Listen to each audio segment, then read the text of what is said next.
नमस्कार विद्यार्थी मित्रांनो, काल आपण तृतीयेचा 4 ओळीचा एक चांगला श्लोक पाहिला, आपल्याला तो आवडलाय. आणि आज आपण चतुर्थीचा एक श्लोक पाहतोय.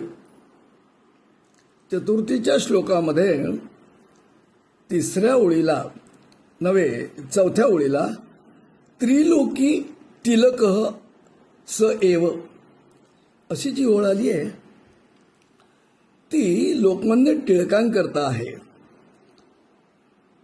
याचा दुसरा अर्थ तिलक म्हणजे आपण कपाळाला लावतो तो टिळा, पण इथे तो अर्थ अभिप्रेत नाही. तर ही टिळकांच्या संबंधाने केलेली एक स्तुती पण आहे आणि त्यांच्या कार्याचा एक अर्थ पण यामध्ये दिसतो. बघा, दानाय ही चतुर्थी आहे,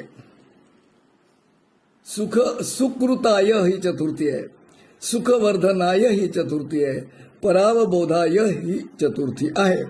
चतुर्थीचे 4 शब्द यात आहेत. आणि दानाय म्हणजे दानासाठी लक्ष्मी, आणि हा व्यापक अर्थ आहे, फक्त टिळकांनाच लागू होत नाही, तर ज्यांच्याकडे धनसंपत्ती आहे त्यांच्याकडे दातृत्व असेल तर त्या लक्ष्मीचा समाजोपयोग होतो. दानाय लक्ष्मी ही म्हणजे पैशाचा उपयोग दानासाठी. सुकृताय विद्या, तर विद्या इथे विद्याचा अर्थ आपला अभ्यास आहे, विद्वत्ता आहे, शिक्षण आहे, आणि त्याचा उपयोग समाज कार्यासाठी व्हावा, चांगल्यासाठी व्हावा. ज्यांना विद्या प्राप्त झाली आहे त्याने सुकृत करावे, म्हणजे चांगलं काहीतरी करावं. समाज विघातक अशा कृतीपासून दूर असणे हा याचा अर्थ आहे. विद्या सुकृताय, चांगलं करण्यासाठीच विद्या आहे. आणि चिंता म्हणजे काळजी, म्हणजे व्यापक अर्थाने समाजहित हे परेशान सुखवर्धनाय, दुसऱ्यांना सुखी करण्यासाठी आपण काळजी करावी. म्हणजे हा संतांचा गुण आहे, विश्वबंधुत्वाचा गुण आहे. हे विश्वबंधुत्व म्हणजेच सारा समाज, म्हणजे अलीकडे एक शब्द आहे ग्लोबलायझेशन.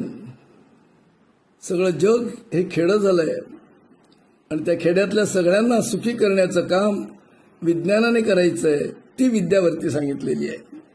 ती चिंता म्हणजे काळजी. प्रत्येक घडीला विद्येचा उपयोग होऊन सर्व समाज सुखी कसा होईल, आनंदी कसा होईल, समाधानी कसा राहील, ही चिंता. परेशान म्हणजे दुसऱ्यांच्या सुखाच्या वाढीसाठी. आणि आपली जी वाणी आहे, वचांसी म्हणजे आपले शब्द, आपली वाणी, आपलं बोलणं, आपलं भाषण, आपलं संभाषण, हे परावबोधाय, दुसऱ्यांना उपयुक्त असे सल्ले देण्यासाठी. म्हणजे रामदासांनी इथे सांगितलंय, जे जे आपणासी ठावे ते ते इतरासी शिकवावे, शहाणे करोनी सोडावे सकल जन. हा यामध्ये अर्थ अभिप्रेत आहे. आणि अशा या टिळकांना धन्य आहेत, समाधानी आहेत.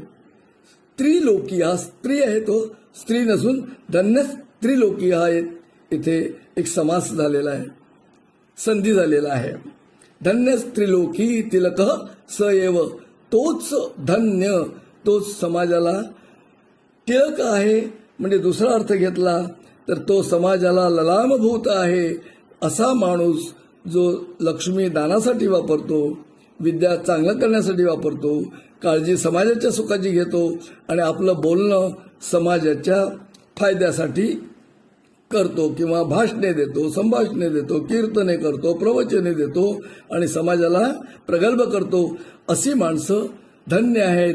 तोच खरा टिळा आहे असाही याचा अर्थ होतो. तेव्हा हा श्लोक नीट समजावून घ्या. सामान्यतः याचा अर्थ चांगला आहे, मी थोडा विस्तृत सांगितला, आपण तो नीट समजून घ्या.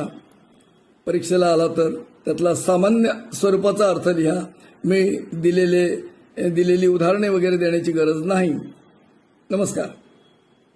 उद्या भेटूया पुढच्या श्लोकासाठी.